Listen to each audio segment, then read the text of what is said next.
Sore semuanya, ada Bu Tina, Coach Irfan, teman-teman semuanya. Boleh nggak nih di awal ini sambil kita saling menyapa, kita angkat kedua tangan kita sama-sama, kita gerakan, sekalian cek koneksi Bapak Ibu.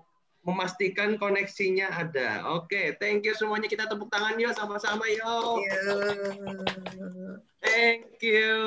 Bapak Ibu sudah hadir sore hari ini. Di mana sore hari ini kita akan belajar bersama, kita akan sharing, nanti ada tanya jawabnya juga Bapak Ibu. Di Insi Talk di sore ini judulnya adalah Resilience, Having the Best Possible Future.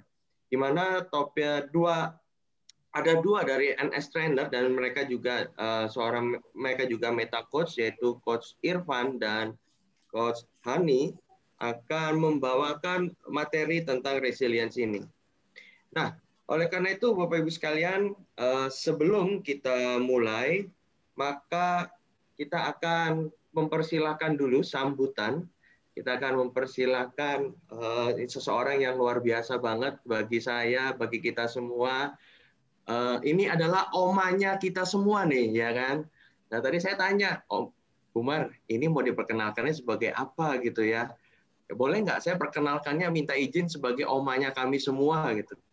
Nah, beliau ini adalah direktur dari Institut Neurosemantik Indonesia.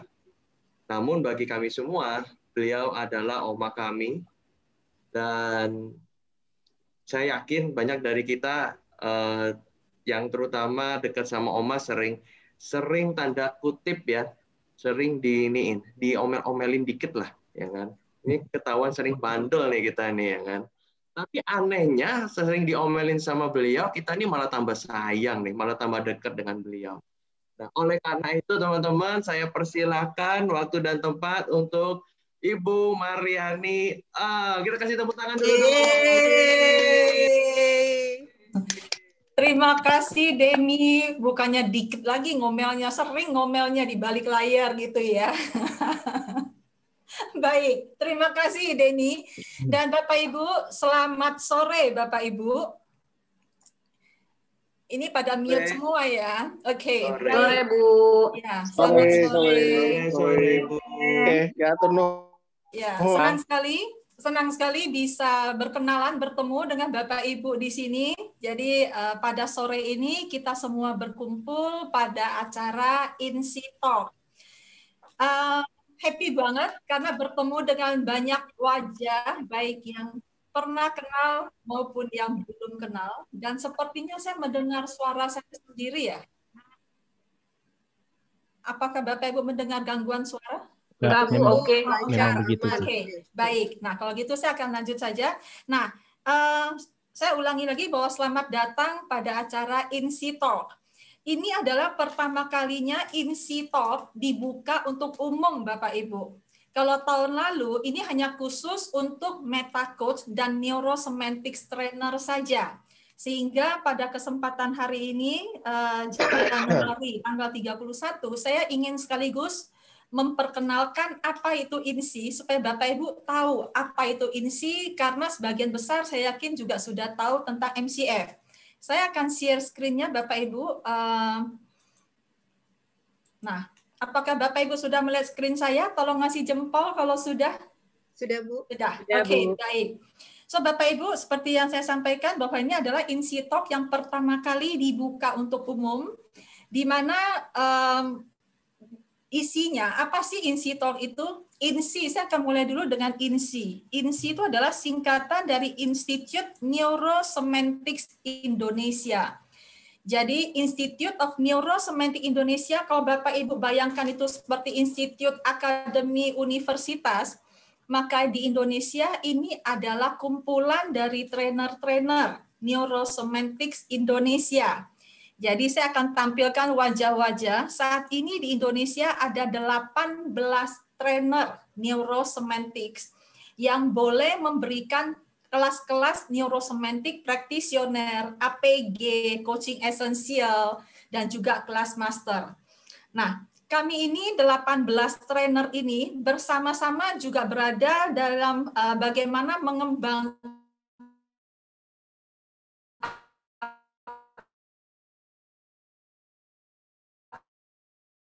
apa sih neurosemantics itu? Neurosemantics itu adalah NLP.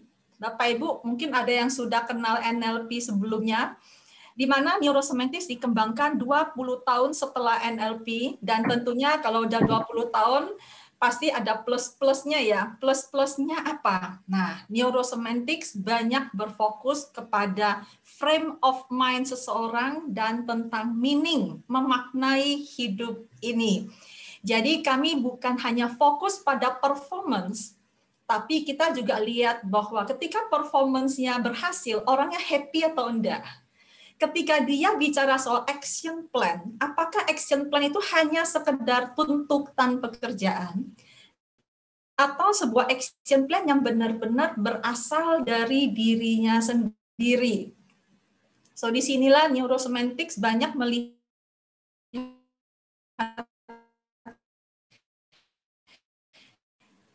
di dalam neurologi. Selain ada 18 trainer, juga bergabung Meta Coach Foundation. Jadi Meta Coach Foundation forum kumpul coach. Jadi kalau Bapak Ibu mengenal ada trainer-trainer neurosemantik, juga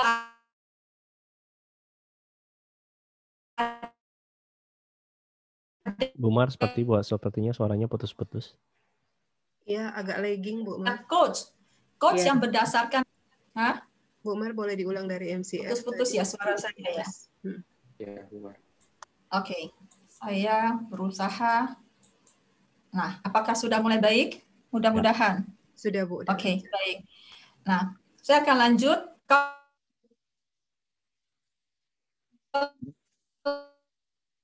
INSI tadi adalah pertemuan Coach Foundation, juga sudah ada pertemuannya yaitu McCafe. Bapak Ibu di sini siapa yang sudah pernah ikut McCafe? Karena McCafe ini setiap bulan diadakan pada Rabu kedua. Pada Rabu kedua, Bapak Ibu. McCafe ini sebenarnya sudah lama diadakan.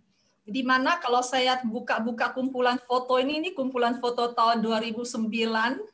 Sebenarnya dari tahun 2004, tapi saya nggak ketemu fotonya. Ini 2009, 2010. Lalu kemudian kita mulai sewa tempat, ini foto-fotonya, sampai kemudian kita adakan pertemuan-pertemuan. Saat ini adalah pertemuan-pertemuan online. Jadi terus berevolusi dari pertemuan di kafe, pertemuan di Jakarta Design Center, di kantor, sampai kemudian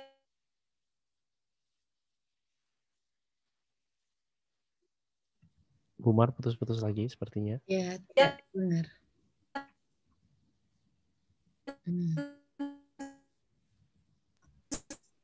Bu Mar signalnya.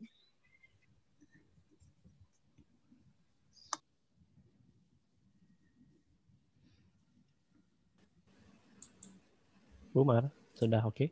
Oke. Sudah. Saya merasa saya ngomong sendiri. Iya, putus tadi. Sampai di mana Bapak Ibu kedengaran saya, Pak? Tadi kedengaran di mana? Sampai berevolusi dari JDC lalu online. Iya, berevolusi dari sewa kafe, minjem ruang makan, lalu di kantor di Translity, sampai kemudian jadi online sekarang ini tiap Rabu kedua. Bapak Ibu akan bertanya, apa sih bedanya McCafe sama INSI Talk? Yang beda pembicaranya. Kalau di McCafe, yang bicara nanti adalah meta coach, bisa juga NS trainer, tapi sudut pandangnya adalah dari coaching. Sedangkan INSI Talk, sudut pandangnya adalah dari keilmuan neurosemantics itu, Bapak Ibu. Jadi semoga Bapak Ibu bisa cukup ikut hadir tiap Rabu kedua dan juga setiap hari Minggu terakhir di setiap bulan. Ini acaranya rutin nantinya Bapak Ibu. Lalu kemudian selain acara-acara ini, kita juga mengadakan Meta Coach Conference. Ini Meta Coach Conference pertama tahun 2013, 2015, 2017, dan 2019.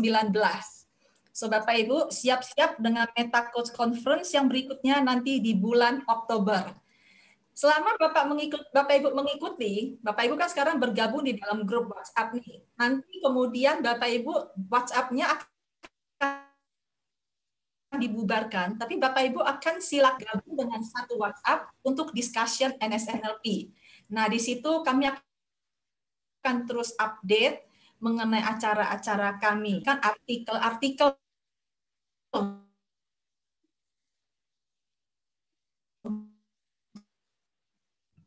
Bu, hilang lagi. Halo, Bu Mar.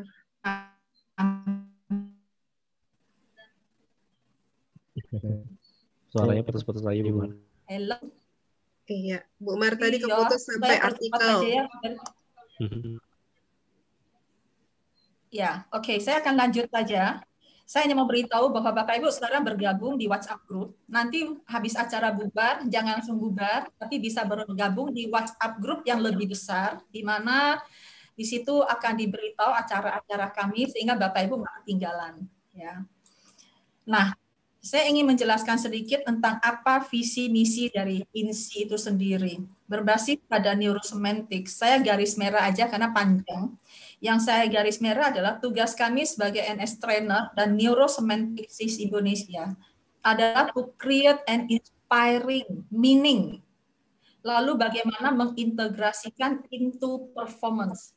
Jadi saya berharap kita semua bukan hanya teorinya, tapi bagaimana mampu integrate dalam performance kita. Jadi Bapak Ibu habis belajar di sini, nanti tahu applying what we know to ourselves untuk menutup knowing to doing gap kita dan kemudian unleash potensi kita. Jadi kita punya ilmunya, lalu tahu bagaimana menerjemahkannya menjadi bentuk-bentuk praktek. Lalu kemudian misi kami adalah, saya baca yang garis besarnya aja, adalah to eliminate the knowing doing gap.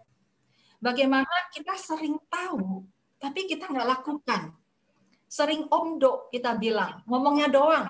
Wow, banyak tahunya. Tapi bagaimana close the knowing to doing gap, sehingga yang mana akan prevent us to full experiencing. Jadi kita hanya tahu, tapi kita tidak benar-benar mengalaminya.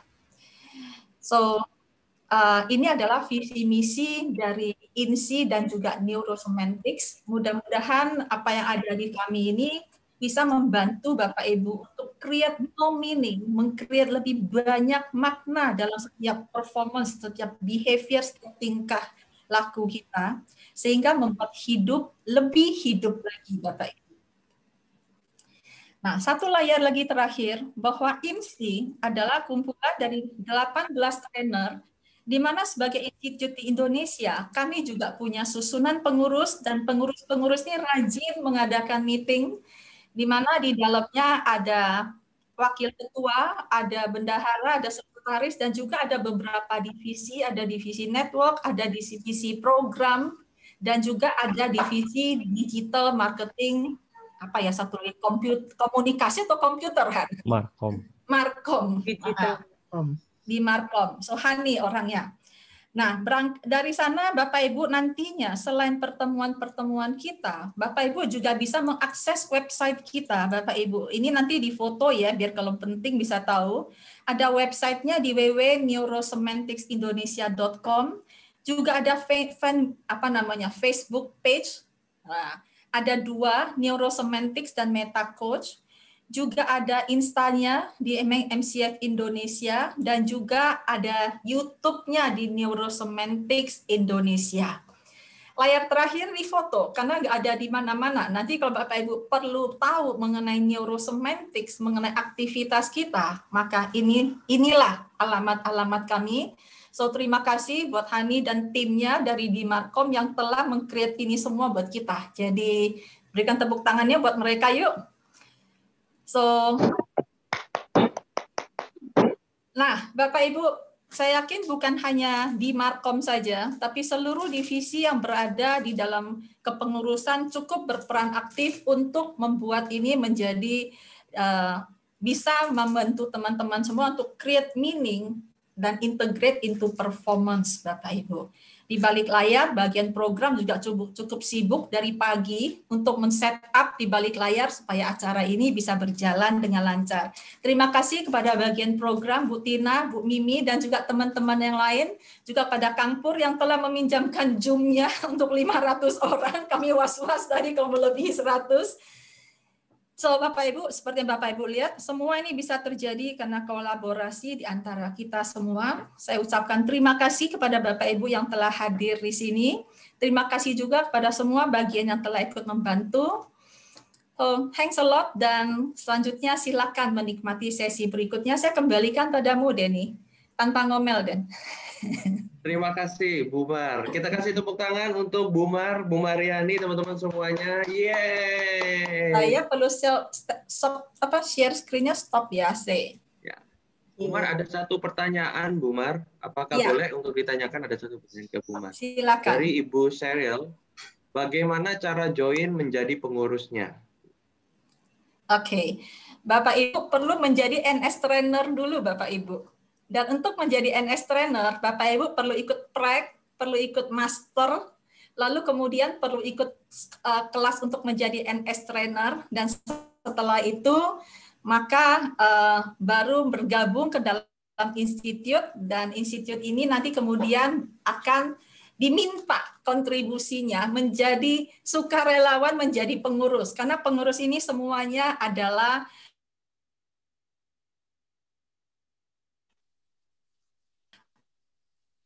Udahlah, suspense langsung. Gua takut diomelin. volunteer, dananya disumbangkan semua. Ya, jadi ini non-profit. Saya kira itu saja. Internet saya nggak bagus, Den. Baik, Bu Mar, terima kasih banyak untuk jawabannya, dan terima kasih untuk Ibu Cheryl atas pertanyaannya.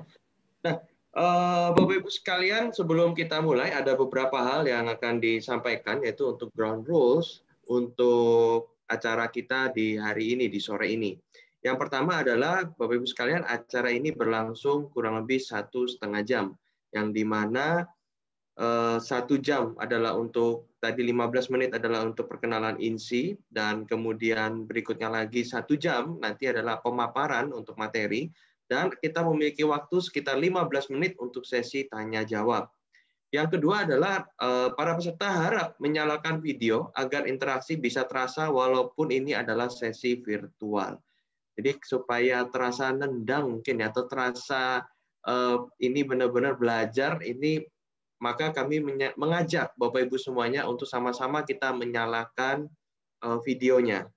Yang ketiga adalah peserta harap mengaktifkan mode mute dari suara selama pemaparan oleh narasumber agar pemaparan dapat terdengar dengan baik oleh semua peserta. Dan yang keempat, apabila ada pertanyaan, silakan langsung diketik saja di kolom chat, Bapak Ibu. Jadi jika ada pertanyaan, langsung diketik. Pertanyaan akan dibacakan oleh moderator pada saat sesi tanya-jawab setelah pemaparan oleh narasumber selesai. Jika pertanyaan masuk melebihi batas kapasitas waktu, maka kami akan memilih pertanyaan yang relevan. Sehingga Bapak Ibu silakan untuk bertanya aja, segera nanti kalau ada pertanyaan di kolom chat, dan nanti kita akan buka sesi tanya-jawab setelah narasumber selesai untuk memaparkan materinya. Dan lalu akan ada sesi foto bersama di akhir sesi. Oleh karena itu kami mengajak Bapak Ibu untuk bertahan sampai akhir, karena kita akan ada sesi foto-foto di akhir sesi. Dan kemudian acara ini direkam dan akan diupload ke YouTube setelah selesai sesi, sehingga peserta atau yang belum bisa hadir, atau mereka yang belum bisa hadir bisa menontonnya di YouTube. Jadi ini direkam Bapak Ibu, dan rekamannya juga nanti akan kita post di YouTube. Dan yang terakhir adalah Bapak Ibu, apabila terjadi problem di koneksi internet, yakinlah bahwa kita tetap masih ada di sini kok Bapak Ibu. Jadi masuk lagi aja seperti itu. Ya. Jadi apapun yang terjadi dengan koneksi, kita masih tetap ada di sini gitu. Di sini itu maksudnya di tempat masing-masing Bapak Ibu. Ya. Nah, Bapak Ibu sekalian, berikutnya adalah saya ingin memperkenalkan narasumber kita untuk sore hari ini. Bapak Ibu, ada 2 orang narasumber yang dimana mereka adalah keduanya sama-sama neurosemantic trainer dan meta coach. Nah, Bapak Ibu, saya izinkan diri saya untuk memperkenalkan mereka berdua. Nanti berikutnya nanti mereka akan langsung memberikan materi dan dari satu pemateri ke pemateri yang satu nanti akan langsung. Jadi izinkan saya untuk memperkenalkan mereka dahulu. Yang pertama adalah saya ingin memperkenalkan yaitu Coach Irfan. Boleh Coach Irfan yang mana ini? Boleh ini Coach Irfan. Yeay. Halo Coach Irfan. Hai. Gitu ya. Dan kita bisa sama-sama sapa ya teman-teman. Yuk saya ngajak teman-teman sapa sama-sama. Kita katakan halo Coach Irfan. Boleh ya? Oke, 1, 2, 3. Halo Coach Coach Irfan. Halo Coach Irfan. Ya, yes. Nah, Bapak Ibu sekalian. Hai Coach Irfan. Hai. Ya, ini banyak penggemarnya Coach Irfan kayaknya sore ini. Nah, Coach Irfan adalah seorang MBA dari University of Central Oklahoma.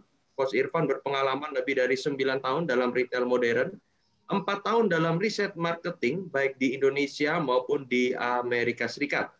3 tahun dalam industri manufaktur dan 5 tahun dalam pengembangan manusia. Saat ini Coach Irfan adalah presiden dari Meta Coach Foundation Indonesia. Sehari-harinya berprofesi sebagai Well-being and Executive Leadership Meta Coach. Dan beliau adalah seorang neurosemantic trainer dan group and team coach. Nah, jadi luar biasa banget untuk Coach Irfan. Dan kemudian saya perkenalkan sekalian untuk narasumber kita yang kedua. Narasumber kita yang kedua ini juga tidak kalah hebatnya. Boleh nggak kita sapa sama-sama Coach Hani? Mana Coach Haninya nih? Aku lagi cari. Hai Coach Hani. Coach Hani. Hai Coach Hani. Coach Hani Huggoro. Jadi beliau adalah seorang people and organizational consultant. Jadi kalau Anda pencari ahli di dalam bidang people and organization, beliau adalah seorang konsultan. Dan kemudian financial and career coach dan juga adalah seorang MS trainer, Bapak Ibu sekalian. Nah, nanti Bapak Ibu bisa banyak belajar dari beliau. Dan tanpa panjang kata lagi, Bapak Ibu sekalian, kita kasih tepuk tangan yang paling meriah untuk narasumber kita yang pertama hari ini, gitu ya. Yang meriah itu kayak gini, Bapak Ibu, yang seperti saya kayak gini, halo, gitu ya. Oke, kita kasih tepuk tangan yang meriah untuk Coach Irfan, Yeay. Silakan, Thank you, Coach Dan. Irfan. Seru banget, Dan. Assalamualaikum warahmatullahi wabarakatuh. Salam sejahtera buat kita semua. Senang sekali kita bisa berada di sini. Dan ini pertama kalinya Inti Talk diadakan untuk umum. Jadi ini sebuah kehormatan bagi saya dan Hani untuk kita bisa bersama di sini. Dan saya sama Hani sifatnya kita akan tektokan aja. Jadi Han, anytime you are ready, just feel free to jump in. Tapi mari kita mulai dengan apa itu resilience. Kan kita semua di sini mau mengetahui tentang resilience ya. Apa sih resilience? Apa sih ketahanan diri? Kalau saya menyebutnya dalam bahasa Indonesia ini ketahanan diri. Atau ada yang bilang ini adalah tentang kemampuan untuk melenting tahanan diri kita. Di sini nggak ada yang bisa menyangkal bahwa fakta saat ini kita semua sedang berada di dalam satu situasi di mana kita semua sedang terpenjara atau terkungkung atau sedang terlimitasi gerakannya karena sebuah virus yang bernama COVID. Di awal-awal saya nggak pernah menyangka bahwa kita semua akan bisa diam di rumah selama hampir sekarang udah masuk 11 bulan karena sebuah organisme yang kecil. Di Januari tahun lalu saya nggak pernah menyangka ini akan terjadi. Bahkan rencana saya dari tahun kemarin tuh sejak Januari sebenarnya sampai April, Mei itu semua sudah fully book ada training. Namun karena keadaan ini, karena keadaan yang mikroorganisme kecil ini semuanya jadi berubah. Dan ini adalah fakta hidup. Selalu akan ada sesuatu yang membuat kita terhalang, selalu ada sesuatu yang membuat kita merasa mungkin tidak berdaya, sesuatu akan ada yang membuat kita merasa bahwa kita nggak bisa maju, atau bahkan membuat kita jatuh. Baik itu secara kesehatan, financial, baik itu secara hubungan, baik itu secara sosial, atau apapun itu. Jadi fakta hidupnya adalah di dalam hidup kita ini selalu akan punya sesuatu yang menghalangi kita atau menjadi sebuah tantangan bagi kita. Resilience ini atau ketahanan diri ini adalah sesuatu yang memampukan kita semua untuk bisa menghadapi apapun yang terjadi di dalam lingkungan hidup kita. Terlepas itu sesuatu yang besar ataupun yang kecil. Terlepas dari itu sesuatu yang benar-benar menjatuhkan kita sampai benar-benar jatuh atau hanya mengganggu keseharian kita. Dan resilience ini buat saya sangat spesial karena resilience inilah yang membantu Michael Hall, penemu co-founder dari Neurosemantics, menciptakan ilmu metastating, yaitu adalah ilmu yang menyebabkan bagaimana caranya kita untuk bisa berpikir tentang pikiran kita dan menyadari pikiran kita sendiri. Di tahun 94, Michael Hall sedang meriset apa yang namanya resilience. Dan dia menginterview lebih dari 40 orang untuk mengetahui apa itu resilience, apa itu ketahanan diri baginya. Dan di masa inilah di mana dia menemukan cikal bakal neurosemantics. Jadi buat saya resilience ini adalah asal mula ilmu yang saya dan sesama rekan trainer itu pelajari. Dan kalau ditanyakan, mungkin kalau ditanyakan kita semua di sini, boleh jawab di chat ya. Seberapa cepat kita bangkit ketika kita terjatuh atau ketika kita sedang mengalami tantangan? Adakah di sini yang mampu begitu mengalami sesuatu dan jatuh lalu langsung bangkit? Adakah? Oh, seberapa cepat? Butuh berapa lama? Sehari, 2 hari, seminggu, sebulan, 10 tahun, 20 tahun? Seberapa cepat? Cepat, yes. Pak Aceng. Memang luar biasa nih Prof. Aceng ya. Yang lain? Seberapa cepat bisa bangkit? Kalau mengalami sebuah hal yang tidak mengenakan, 1 minggu, 1 sampai 1 minggu lah. Oke. Pak Eko. Tergantung kondisi, Mbak Dela, ya. Tergantung besar case-nya, Bu Yofni, ya. Dan yang agak berat bisa 1 minggu, yang berapa kilo beratnya ya. Lihat konteks, nah itu dia. Itulah mengapa kita perlu tahu konteks apa sih yang sedang kita alami saat ini. Kalau buat saya sendiri, COVID ini membuat saya terhalang secara finansial. Beruntungnya secara kesehatan saya belum terkena, jadi nggak ada masalah di sana. Tapi secara finansial, semua usaha yang mau dilakukan jadi tidak bisa dilakukan. Akhirnya ini menghalangi saya untuk mencapai tujuan-tujuan finansial saya di tahun kemarin. Nah, jadi sangat tergantung konteks. Nah, kita bisa menilai sesuatu itu berat, kecil, atau besar, atau enteng, itu berdasarkan apa yang ada di dalam pikiran kita. Seperti yang tadi Pak Aceng bilang, saya ini terpenjara hanya karena pikiran saya sendiri. Betul sekali. Sehingga fakta yang terjadi di dunia luar bukanlah fakta yang kita alami di dunia dalam kita. Karena di dalam dunia dalam kita memiliki dunia pemikiran. Sedangkan kita semua, saya dan teman-teman di sini, mengalami kenyataan itu bukan dari dunia luar, tapi kita mengalami kenyataan di dalam dunia dalam. Jadi tergantung bagaimana saya berada di dalam dunia dalam saya, yaitu pikiran saya dan perasaan saya, mengalami apa yang saya anggap ini sebagai sebuah tantangan. Dan resilience atau ketahanan diri adalah kemampuan saya untuk bisa menjadi orang yang menjaga pemikirannya, menjaga perasaannya, terlepas apapun yang terjadi di luar dari diri saya mampu bangkit kembali menghadapinya. Bukan berarti bisa langsung menyelesaikannya, tapi menghadapinya. Karena hidup akan terus berjalan. Ketika hidup berjalan, kita pasti bisa mengalami sesuatu yang tidak mengenakan, tidak menyenangkan. Mungkin bukan hanya COVID saja, bisa jadi ini orang-orang di sekitar kita, bisa jadi di dalam masalah keuangan, bisa jadi di dalam masalah sosial berhubungan dengan sesama kita, bisa jadi dengan hubungan dengan orang-orang yang kita sayangi, bisa jadi masalah kesehatan, bisa jadi segala macam. Sehingga kita akan selalu mengalami sebuah rintangan dan tantangan. Ada yang bilang itu sulit, ada yang bilang itu susah, ada yang bilang itu mudah, besar, kecil, apapun itu. Setiap kita akan mengalaminya. Dan ada orang yang hanya berhenti ketika mereka merasa stres, ada orang yang berhenti ketika merasa ada sesuatu yang berubah dan nggak sesuai dengan diri mereka sehingga mereka tidak dapat mengatasinya. Ada yang akhirnya jadinya bingung, ada yang akhirnya jadi tidak jelas mau ngapain, ada yang punya rasa khawatir atau menyesal, dan lalu akhirnya nggak melakukan apa-apa. Sehingga itu fakta hidup. Sesuatu akan terjadi. Bagaimana kita mengatasinya, dan inilah apa yang dipropos oleh Neurosemantics. Bagaimana kita bisa menjaga diri kita, pemikiran kita, perasaan kita, menghadapi apapun yang terjadi, supaya ketika itu terjadi, saya tidak terjatuh, dan saya nggak benar-benar down, tapi saya bisa bangkit. Dan bahkan bukan hanya bangkit karena punya ketahanan diri, tapi saya bisa melenting. Diharapkan malah jadi jauh lebih tinggi daripada sebelumnya. Jauh lebih berdaya daripada sebelumnya. Dan untuk saya bisa melakukan itu, maka kita perlu punya sebuah kemampuan untuk bisa bounce. Sebuah kemampuan untuk bisa bangkit dari terjatuh dan langsung bangkit. Kemampuan untuk bounce, kemampuan untuk melenting, kemampuan untuk menciptakan keseimbangan atau balance, dan menciptakan bagaimana saya bisa punya stabilitas di dalam hidup saya. Jadi resilience itu bukan berarti ketika keadaan di luar saya itu sedang keadaan tenang. Kalau keadaannya tenang, lagi senang, lagi menyenangkan, lagi aman, lagi nyaman, saya nggak butuh resilience. Namun karena keadaan yang sebaliknya, keadaan yang menantang, keadaan di mana saya punya halangan, keadaan di mana saya perlu punya sebuah kekuatan untuk menghadapinya, disitulah saya butuh resilience.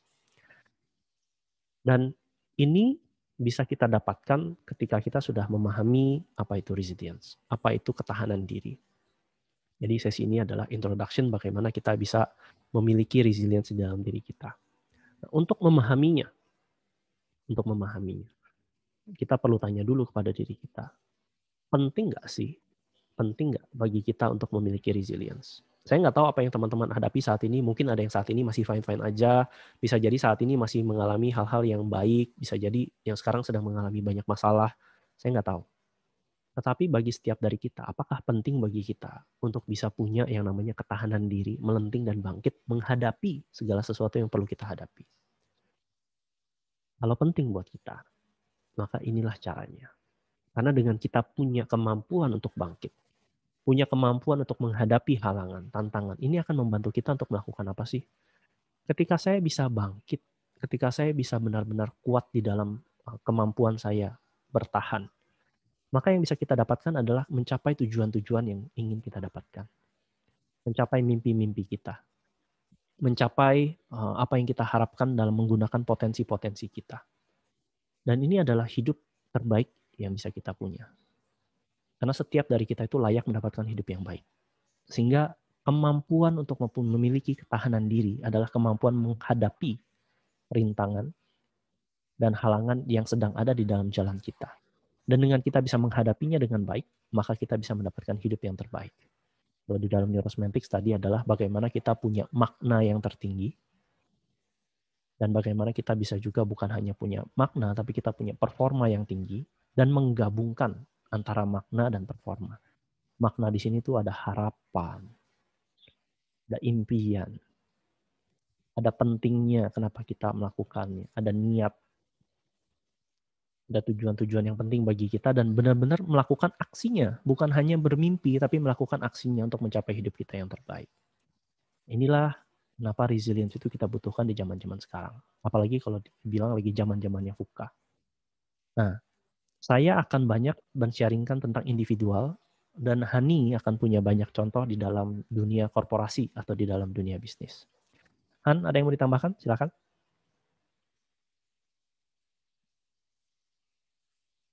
Hani, are you there?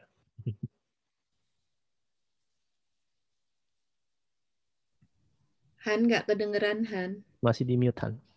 Suaranya Coach Hani.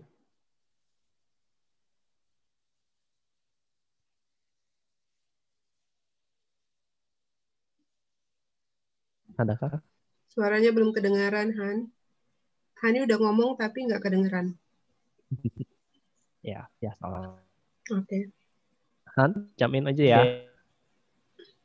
If you are ready, just jump in. Oke. Sementara biasa saya cover. Nah, di dalam bisnis, apakah bisnis kita selalu mulus-mulus saja? Apakah bisnis kita itu selalu baik-baik aja? Kemungkinan enggak. Karena saya juga punya pengalaman di bisnis, hampir 14 tahun saya di bisnis. Dan saya tahu bahwa di bisnis itu jarang sekali smooth sailing. Bahkan saya mulai khawatir kalau saya lagi smooth sailing. Artinya lagi nggak ada masalah, kemungkinan besar masalah-masalah itu datangnya nanti tiba-tiba dan banyak. Kemungkinan besar di bisnis saya, belum tentu di bisnis teman-teman. Sehingga ketika saya mengalami guncangan-guncangan ini, halangan dan rintangan itu kan bukan hanya apa yang saya alami di dalam diri saya sendiri.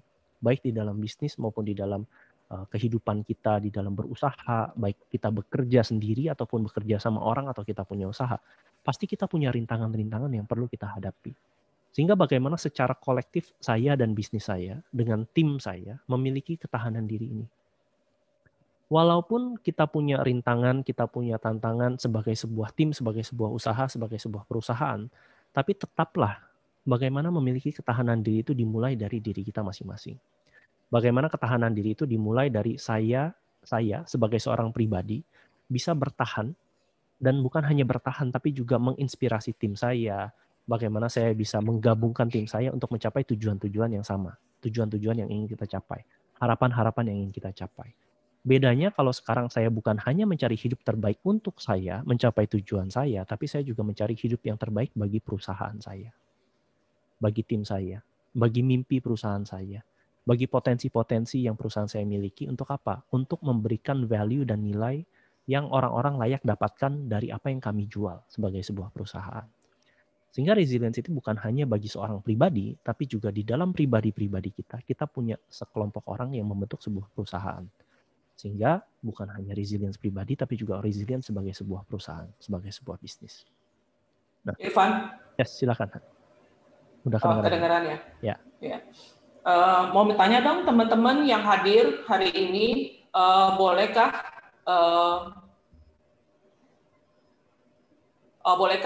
stated teman-teman tuh apakah career profesional atau business owner atau self-employed, trainer atau dokter atau apapun di kolom chat aja, boleh satu kata aja teman-teman tuh.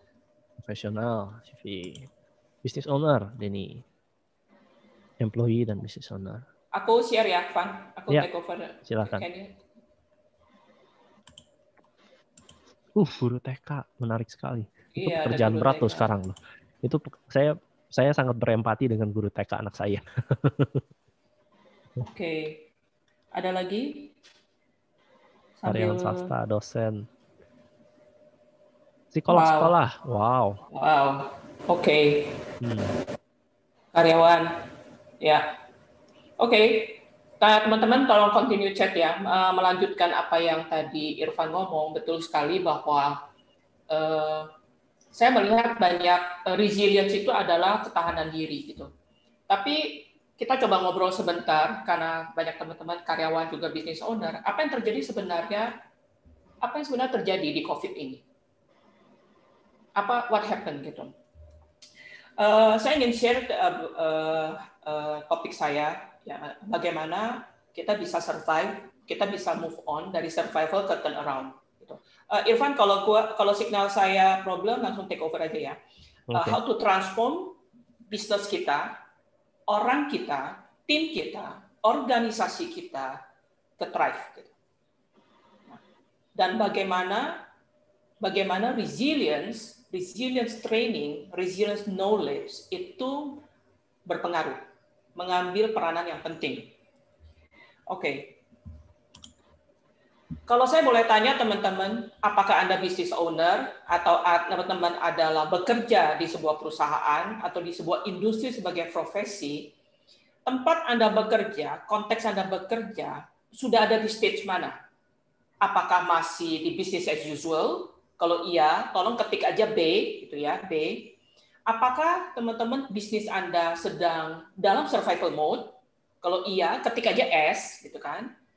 Apakah udah maju tuh ke turnaround gitu ya? Gua nggak tahu sih hanya turnaround apa, tapi kayaknya gue udah turnaround deh, gitu. T, gitu ya. U. Oh, atau malah sudah thrive gitu. T, gitu. Oke? Di kolom chat aja. Jadi ada B, S, U atau T, gitu. Oke. Wow, business as usual, survival, S,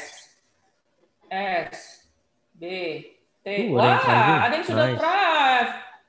Wow. Berusaha thrive. Oke. S. Oke, berarti itu bisnis Bapak ya. Itu bisnis di mana konteks kita berada gitu kan. Nah, pertanyaan saya kedua gitu ya. Jadi, tolong dijawab lagi dengan BS U sama T, tapi pertanyaan saya adalah untuk Bapak, teman-teman yang datang sekarang, ya. Jadi bukan tim Bapak, bukan bos Bapak gitu ya, kita sendiri.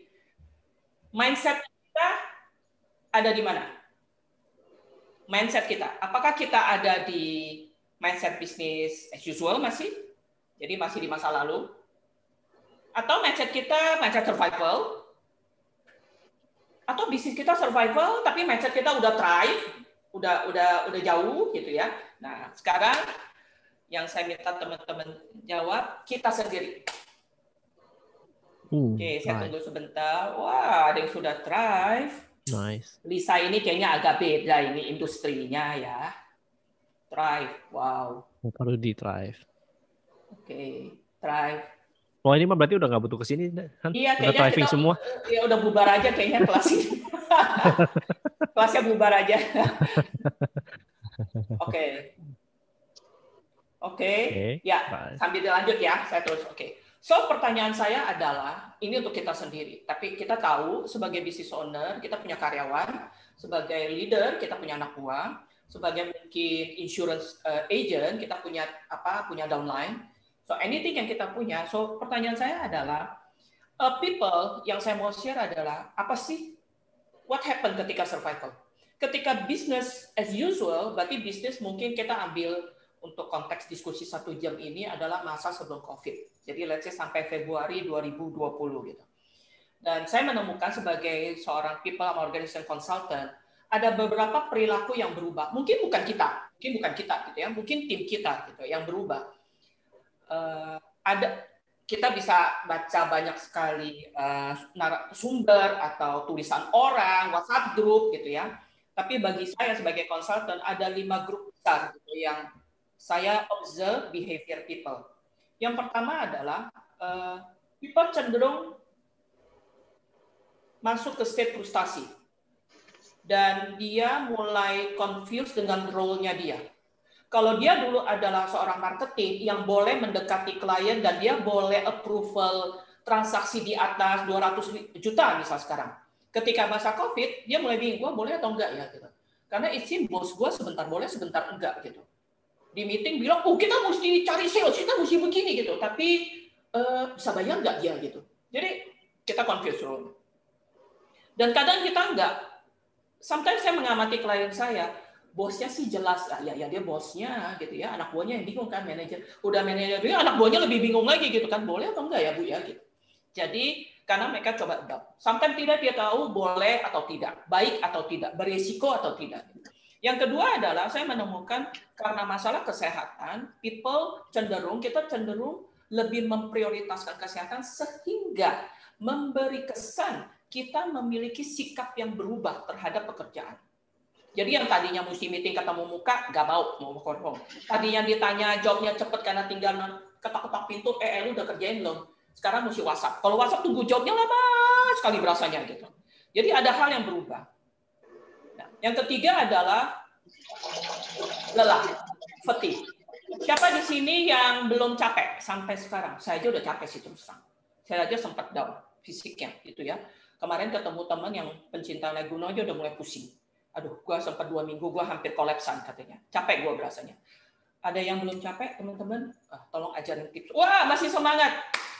Kayaknya mesti 1 hari tolong isi McCafe ya. Gimana cara semangat tetap COVID.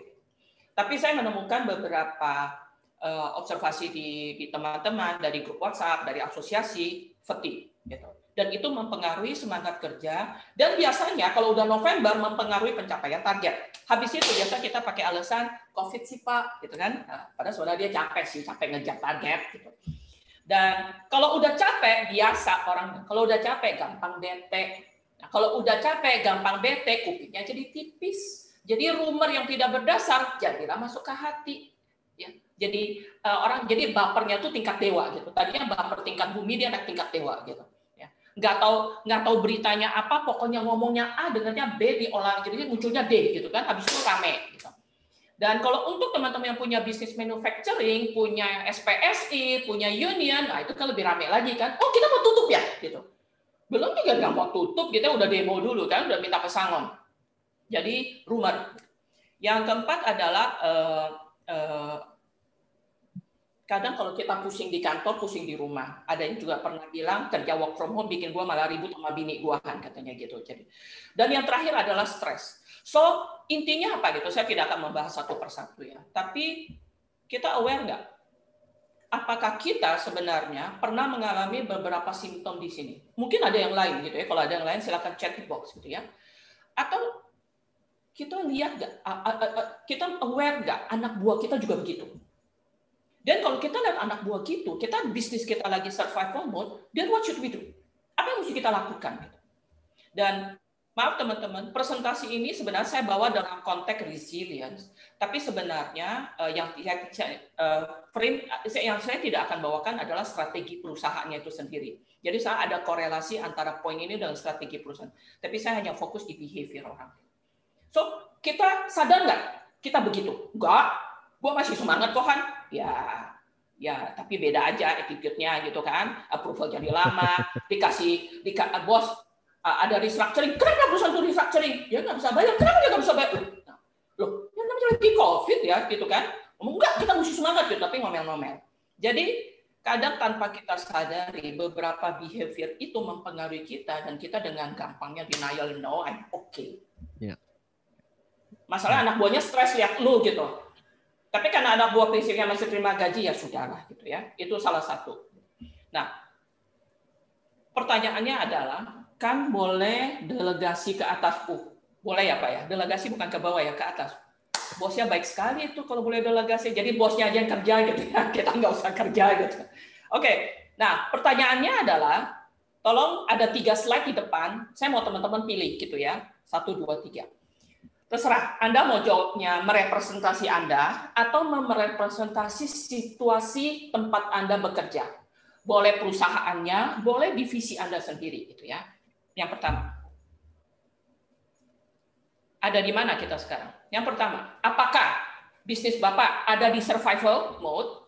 Ya. Tapi orang-orang Bapak, orang-orang teman-teman semua masih business as usual. Contoh, saya kasih contoh nih. Kemarin saya 2 minggu lalu saya meeting sama klien, terus bosnya udah bilang, Han, lu tolong dong ketemu training manager, HR manager. Oh ya udah, dia mau, ya lu dengerin aja deh, gitu. Lu kasih tahu gue ya. Terus begitu presentasi, ini yang terjadi kira-kira. Dia memaparkan training plan-nya 2021 dan kalimatnya begini. Tahun lalu Bu, itu harusnya tahun training kita, oke? Tapi nggak jadi. Terus saya masih dengan bingung, kenapa? COVID Bu. Oh ya udah, oke. Jadi, saya putuskan pindahkan budgetnya ke 2021. Semua trainer pasti demen deh. Udah gitu. Panjang, budgetnya gede. Saya cuma dengerin. Oh, iya. Pak, lu dapat dari mana training sepanjang ini? Saya lagi pikir ini lagi COVID, dia mau training apa? Saya kirim training need analysis ke semua orang. Semua jawab, saya compile. Ini akan pakai external provider. Kita akan undang ini, undang itu. Ada beberapa trainer gede yang dia undang. Saya lagi pikir nama saya ada nggak ya gitu ya. So, sudah selesai, saya cuma bilang, Pak, kita lagi COVID kan ya? Iya. Bapak tahu kan? Kebetulan ada direction dari bos, kebetulan yang saya dengar lah gitu. Direction ini kan. Terus, emang bakal di-approve ya? Maksudnya nggak cocok gitu loh, antara atas suruh hold biaya sama dia training. Terus dia lagi pikir, dia ada diem. Iya juga ya Bu ya gitu. Itu contoh orang yang lagi survival, tapi bisnisnya itu as usual. Apakah ada tim kalian yang seperti itu? Bu, komisi gue mana? I think I do it. Komisi gue tadi 20%, kenapa cuma 10%? Oh, tahun ini nggak naik gaji, Bu. 2019 sih nggak naik gaji, Bu. Saya sih ngerti ya. 2020 nggak naik juga gitu. Atau ada yang enggak ngeluh sih, kita paham sih, tapi kita udah 2 tahun nggak naik gaji. So, apakah tim Anda ada di situasi kayak gitu? Atau Anda sendiri masih di situasi itu? Tahu survival, tapi secara nggak sadar bisnis kita, mindset kita masih yang di as usual. Itu yang pertama. Yang kedua, atau perusahaannya udah gerak, kan udah 8 bulan kan, saya percaya nggak semua orang tinggal diam. Nah, kita udah mulai gerak tuh, udah mulai turn around. Ada certain strategi yang udah kita jalankan gitu ya. Kita udah mulai tuh ada light di end of the tunnel gitu, udah ada cahaya gitu. Tapi mindset kita udah karena kelamaan survival, kita ikutan survival yang harusnya melakukan turn around, kita masih survival. No, jangan lakukan. Nanti kita nggak ada duit. Kita jangan invest, kita tiarap aja gitu. Atau itu. Atau kita ada di dunia itu, atau kita sendiri tanpa kita sadari, kita masih membawa survival mindset kita. Padahal sudah waktunya kita melakukan strategi turnaround. Ketiga, ada yang mau udah jalan dari turnaround, udah mau ke thrive gitu ya. Malah udah ada yang nyampe lagi bisnis, tahu kita mesti melakukan ini, kita akan planning ini, kita melakukan itu gitu ya. Udah mulai hitung, udah mulai discuss sama CFO, kita mesti begini, mesti begitu. Tapi kita sendiri masih dengan survival mode ngelihat doang. Lihat, wah dengan semua survival mindset-nya masih diam di situ. So ada di mana teman-teman semua? Tim kalian? 1, 2, atau 3? 3. Wah, begini. Wow. Saya ulangin aja ya slide-nya ya, supaya teman-teman ada bayangan. Ini 1. Tapi ini di 2. Kebanyakan di 1. Oke.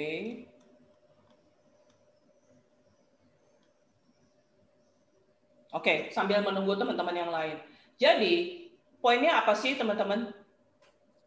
Kita mau melatih resiliensi kita, tapi kita harus tahu dulu bisnis kita ada di mana, tim kita ada di mana, kita sendiri ada di mana.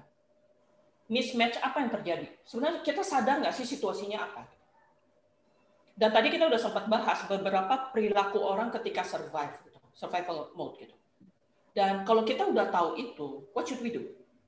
Nah, salah satu keunggulan menurut saya kita belajar NLP dan meta coaching adalah kita paham tentang cara berpikir manusia.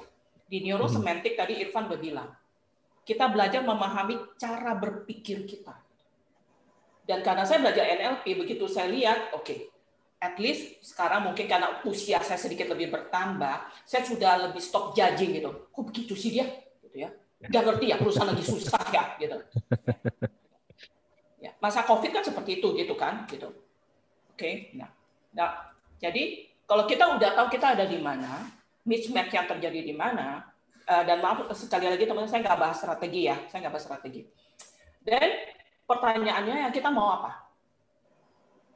Apa yang kita mau? Kita mau bisnis berjalan continue, atau kita mau bisnis resilience? Dan ini hal yang sangat menarik. Kemarin Tina itu memberikan sebuah saya ide, dan membuat saya berpikir, benar juga ya.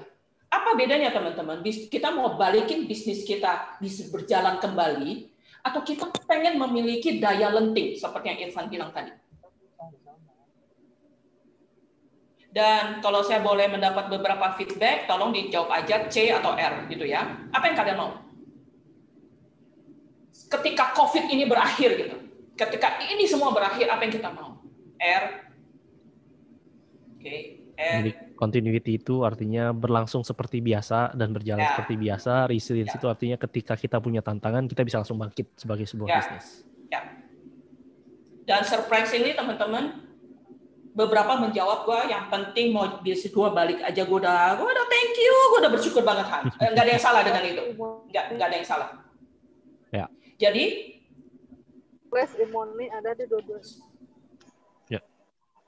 Oke, secara organisasi, saya bicara sedikit soal organisasi. Yang namanya organisasi resilience adalah punya 3 hal. Kita memiliki kemampuan beradaptasi, kita mampu fleksibel. Jadi kalau yang tadinya nggak bisa dilakukan dengan offline, kita lakukan dengan online. Yang tadinya kita melakukan approval untuk sebuah kontrak customer dengan cara legal document, kita lakukan dengan cara mungkin online legal document, menambah signatory, let's say. Kita tadinya perlu 100 kriteria untuk risk management, sekarang nggak bisa, kita cuma bisa 70, kita mencoba mensiasati 30-nya, being flexible. Kalau ada bagaimana kita beradaptasi dengan bisnis? Saya senang makan makanan Korea, walaupun saya tidak suka drakor. Jadi saya nggak suka drakor, tapi saya suka makanannya. Gitu ya. Salah satu restoran yang saya suka makan sama tim saya itu Magal, restoran Magal. Nah, tim saya suka menabung, nanti dia bilang, Bu, udah cukup, kita makan Magal ya. Gitu. Kan tahu kan restoran semua tutup dari April kan. Nah, suddenly teman saya, anak buah saya, Bu, kita makan Magal. Nggak bisa. Bisa Bu, kita undang Magal ke rumah gitu. Dan dari semua restoran Korea cuma Magal yang mau melayani ke rumah. Jadi dia ada protokolnya gitu. Jumlah orang berapa, lu pesan apa, kriterianya apa. Dan saya pikir-pikir Magal itu, akhirnya kita pergi sekali kena boleh makan, kita ke restoran, kita interview dia gitu. What you do during, how do you adapt gitu dengan the business gitu. Dan dia bilang dari banyak restoran Korea, hanya Magal yang masih cukup mendatangkan, karena dia beradaptasi. Gitu. Saya pikir, wah, klien sampai kesenangan untuk bisa ngundang Magal. Gitu ya. Itu contoh adaptability. Dan yang ketiga, apa yang kita bisa pelajari? Jadi, pesan dari beberapa hasil observasi organisasi, balik ke continuity aja, itu sudah tidak cukup. Karena situasi ekosistem sudah berubah.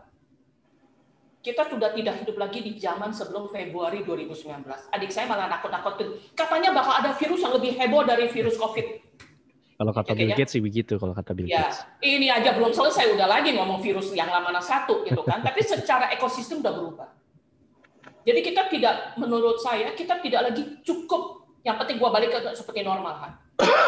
Itu kemampuan daya lenting di perusahaan.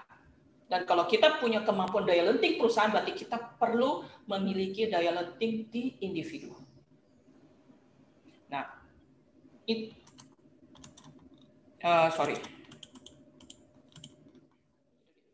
kalau bisnis continuity hanya membawa kita balik seperti dulu. Syukur-syukur balik sih, syukur-syukur balik. Kalau kita bikin target itu ya 90% dari dulu deh, enggak. Tapi kalau kita belajar membangun resiliency akan membawa bisnis kita menuju ke drive. Tapi teman-teman ada satu frame ya, karena saya ngomongnya dalam konteks resiliency individu, tapi pemahaman ini perlu dibawa konteks industri, cycle business, situasi finansial ya. Jadi itu yang kita nggak bahas, itu saya exclude. Okay. Nah, apa sih kalau kita udah turn around gitu kan? Oke, Han, gue setuju deh, gue mau turn around gitu. Dari semua hal saya rangkum menjadi 5. Untuk teman-teman yang karyawan, tolong pay attention karena menurut saya ini matters gitu. Yang pertama, sesusah apapun dalam kondisi yang paling susah, mau company lagi business as usual kayak mau survival kayak mau turn around kayak, perilaku kita matters gitu. Attitude kita matter. Dan attitude kita datang dari cara berpikir kita. Cara berpikir kita menentukan attitude kita. Tolong disesuaikan. Tergantung industri, tergantung perusahaan, cycle business, jenis customer, kita perlu bisa menyesuaikan. Itu yang pertama. Yang kedua, itu yang saya suka ngomong sama semua teman-teman. Juga sama, maaf ya, business owner ya, kalau ada ya. Saya suka bilang sama teman-teman saya yang either small, medium enterprise, jangan belagu gitu. Karena krisis akan berakhir. Karyawan yang bagus mungkin akan pindah, karyawan yang jelek akan stay, gitu ya. Dan kita akan mungkin kehilangan banyak orang bagus. Sebagai karyawan juga sama. Kalian siap gak ketika ini semua berakhir, ketika ekosistemnya berubah? Atau kalian masih menggunakan cara berpikir, mindset, business as usual, accounting tetap accounting, HR tetap HR. Sampai mati pun lu butuh orang rekrutmen. Siapa bilang? Accounting nggak ada matinya. Siapa yang mau pegang uang? Siapa bilang? Banyak pekerjaan accounting yang sudah di take over oleh komputer. Banyak pekerjaan inventory analis udah pakai big data. Dari 10 orang lu cuma tinggal butuh 2 orang. Bahkan masa depan trainer, are you sure kita masih butuh trainer? Kita nggak tahu. Jadi krisis will end. Kita bisa memilih masih di survival mode. Oke, kata Hani, gue mesti tiarap, gue mesti irit, gue nggak cash is the king gitu ya, nggak boleh belanja. Tapi lu juga nggak mau invest untuk pelatihan sendiri gitu. Ya udah, lu ketinggalan nanti ujungnya. So crisis will end, be ready. Yang ketiga, belajarlah pakai fakta. Banyak cognitive bias manusia yang generalisasi. COVID sudah 13.000, kita akan mati gitu.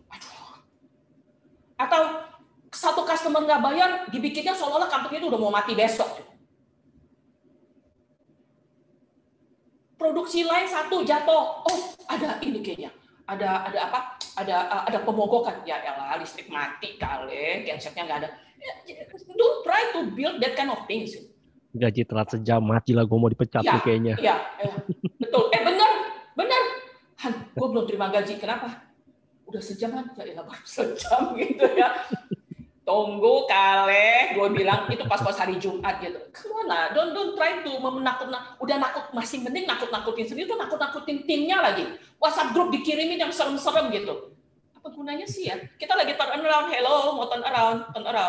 Lihat ke depan. Nah, itu contoh orang yang ngomongnya, iya kita mesti turn around. Kita turn around, tapi mindsetnya masih mindset survival. Udah kayak jaka sembung bogolok. Gitu. Dan yang keempat adalah, seperti saya bilang tadi, krisis itu opportunity untuk belajar. Kita bisa lihat krisis ini, kan gue juga udah bilang krisis, makanya nggak usah sok kreatif. Atau kita perlu punya daya lenting. Ya, lu punya daya lenting. Terus ngapain? Cuma punya daya lenting, pergi training, dapat sertifikat, terus bisa jelasin toolsnya, dipakai toolsnya. Cari opportunity. Saya sangat percaya sesusah apapun saya sebagai konsultan gitu ya, proyek saya banyak di help juga, pasti ada opportunity. Asal kita punya frame yang benar, kita punya resiliency, kita punya kemampuan bertahan, melihat challenge. Akan ada opportunity. Dan sebagai leader, menurut saya kita perlu itu. Dan terakhir pesan untuk orang karyawan, jangan pernah tunggu company menjaga kalian. Itu nggak ada judulnya. Jadi kalau kalian one day dipecat, dan kalian bilang sama saya, nitip CV ke saya sebagai headhunter, gue nggak siap Han dipecat, ya gue akan bilang salah sendiri sih. Gitu. So bersiap-siaplah. Itu beberapa mindset atau behavior yang diperlukan ketika turnaround. Baik Anda sebagai leader atau Anda sebagai diri sendiri. Oke. Saya mungkin nggak bisa baca chatnya satu-satu ya teman-teman, karena saya lagi habis ini saya baca. Jadi apa yang kita mesti lakukan? Apa yang kita mesti lakukan? Gitu kan? Ini penghujung slide saya. Sorry ya, bentar. Ada 3 menurut saya. Yang satu, udah pasti kita mesti paham industri kita apa, cycle kita ada di mana, ada cycle ada di mana. Iya betul Bu Elia, siap-siap benar. Itu udah sebut buat siap-siap. Gimana siap-siapnya gitu kan? Nah, yang satu kita perlu understand dulu business survival sama turnaround strategi. Ya, yang kita nggak bahas hari ini gitu. Yang kedua, survival butuh mindset sendiri, turnaround butuh mindset sendiri. Kalian perlu tahu itu bedanya, dan itu berbeda teman-teman. Dan tolong perhatikan jika ada yang mismatch. Harusnya turnaround, mindsetnya masih. Ngomongnya, perilaku di depannya, kelihatannya turnaround, mindsetnya belum. Dan yang ketiga, dan seperti Irfan bilang, mulailah membangun kekuatan resilience. Jadi 3 hal. Tentu action plan-nya panjang ya, bisa saya rasa 30 slide PowerPoint kayaknya ya, tapi intinya aja, karena kita cuma 1 jam. Jadi, apa ya? Oke Han, gue agree, develop people resilience. Intinya adalah kita mulai dengan mendevelop resilience. Karena resilience di neurosemantik, dan kita perlu memahami mindset apa yang kita butuhkan. Resilient itu seperti apa sih kita? Karena kita boleh punya strategi apapun. Kita boleh punya kemampuan. Saya aja CFA gitu kan. Oke lah, financial dikit-dikit gue tahu lah gitu kan. Atau Anda sudah 20 tahun di asuransi, tahu lah jatuh bangun. Tapi you need to start with resilience. Terutama di situasi yang aneh bin ajaib seperti sekarang. Karena ekosistem yang sekarang itu totally berbeda. Nggak tahu siapa yang bikin, gue nggak mau tahu gitu. Ada pakai teori konspirasi. Ya pokoknya kita ada di ekosistem yang berubah. Gitu. So we need to start with the resilience. Sesuatu yang dicanangkan oleh Michael atau ya 30 tahun lalu ternyata kepake tuh sekarang. Jadi the first fundamental adalah resilience. Daya lenting kita sendiri. Dan jika Anda adalah leader, saya menyarankan ya carilah training tentang resilience. Ya. Ada beberapa definisi resilience, tapi saya akan let Irfan yang jelasin lebih lanjut. Dan saya mau conclude harapan saya. Nah, udah ikut kelas ini gitu ya. Adalah menurut saya ini yang perlu terjadi. Ketika turn around, orang bersama-sama jalan turn around dengan mindset turn around. Kalau perlu, udah ada sebagian yang sudah berjalan dengan mindset thriving. Kalau bisa, orang yang masih itu agak jauh dipinggirin lah gitu. Kalau kalian yang baju merah, tolong segera ganti baju, ganti topinya menjadi ganti topi biru. Nah, pertanyaannya, oke, gue agree Han, di mana gue bisa training resilient? Nah, kebetulan neurosemantik, saya nggak tahu tempat lainnya. So sorry kalau saya a bit self-centered, tapi setahu saya neurosemantik yang termasuk yang mempopulerkan, mempopulerkan, betul ya Irfan ya, teori training semantik. Dan seperti tadi Mariani bilang, neurosemantic trainer ada segini banyak. Ya. Some of them, beberapa itu buka kelas publik, beberapa ada di perusahaan. Jika Anda mengenali foto, oh itu kayaknya satu tuh ya, ada tuh di grup gua gitu ya. Langsung todong aja suruh bikin training resilience buat Anda. Gitu. Atau Anda bisa cek ke website kita, ini adalah website trainer, tidak semuanya karena panjang ke bawah, dan kita bisa mulai dari sono. Oke? Terakhir, 3 hal.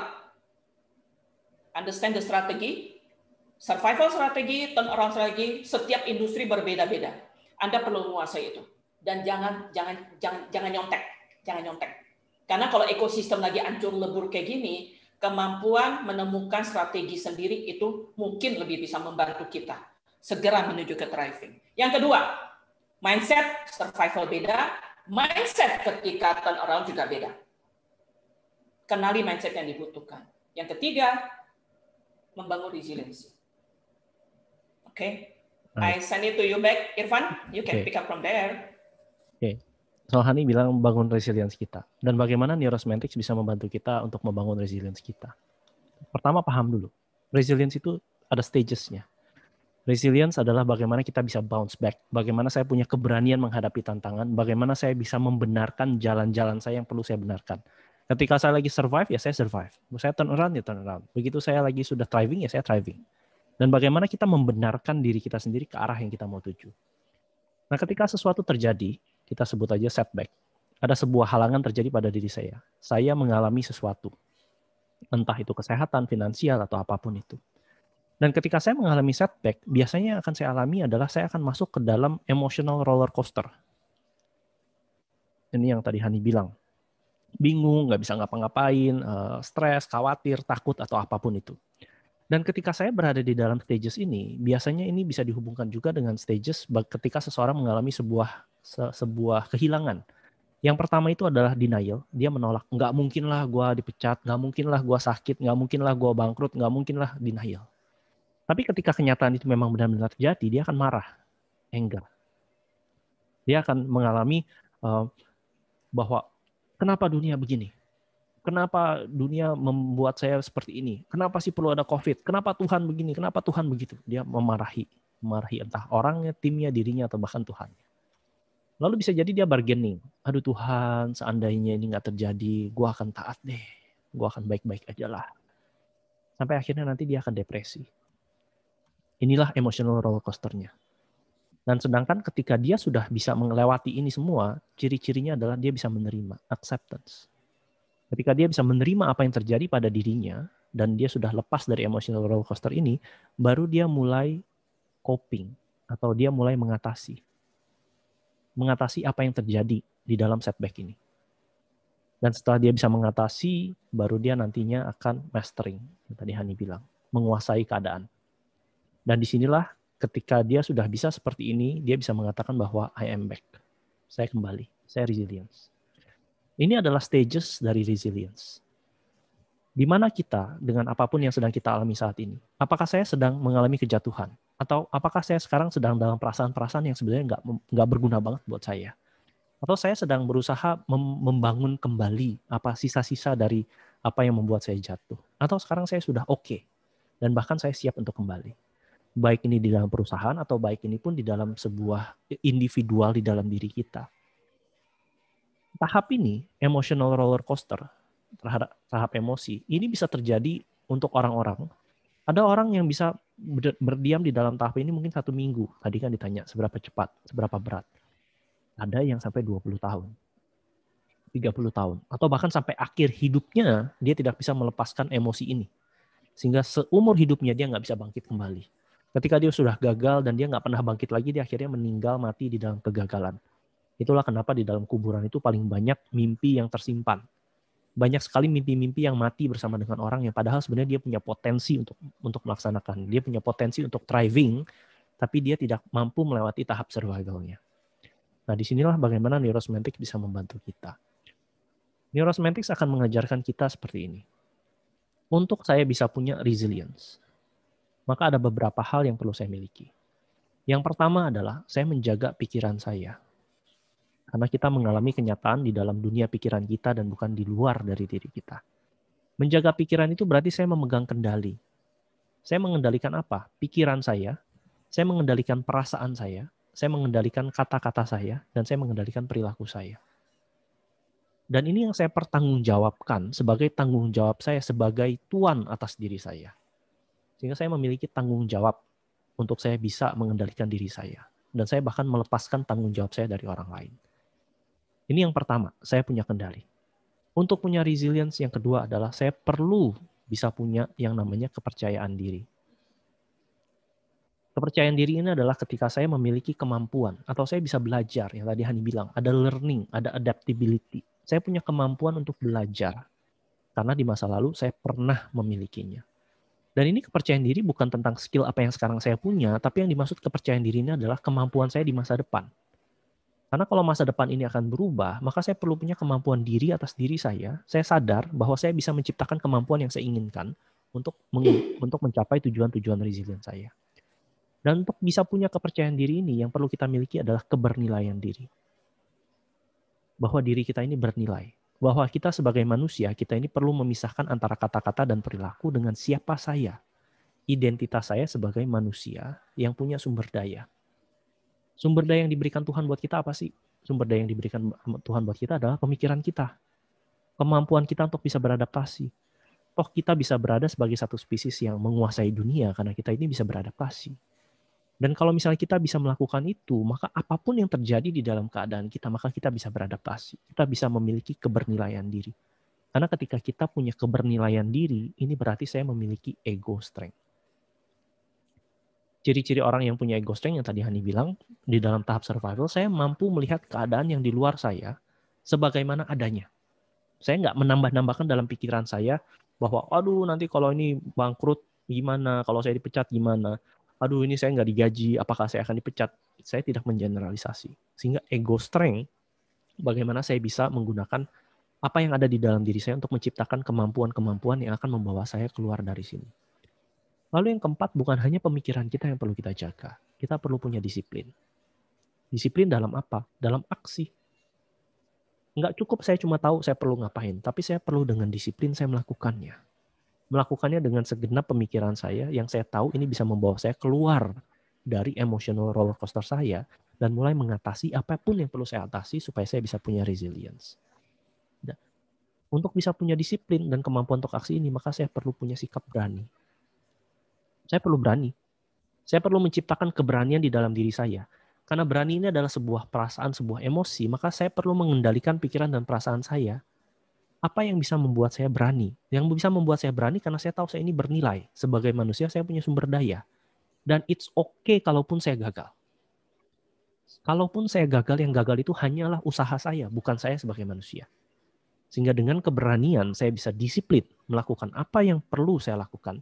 Yang didasari oleh kebernilaian saya sebagai seorang manusia. Kepercayaan diri saya untuk bisa mencari jalan keluar. Dan itu adalah semuanya ada di dalam kendali saya. Dan ini semua terjadi karena kita punya kemampuan untuk berpikir. Setiap manusia itu sumber daya yang paling besarnya adalah kemampuan berpikir. Berpikir tentang apa? Berpikir tentang pikiran kita. Sudahkah kita berpikir dengan lebih baik untuk membangun, develop resilience di dalam diri kita? Sudahkah kita menjaga hal-hal yang masuk di dalam pikiran kita?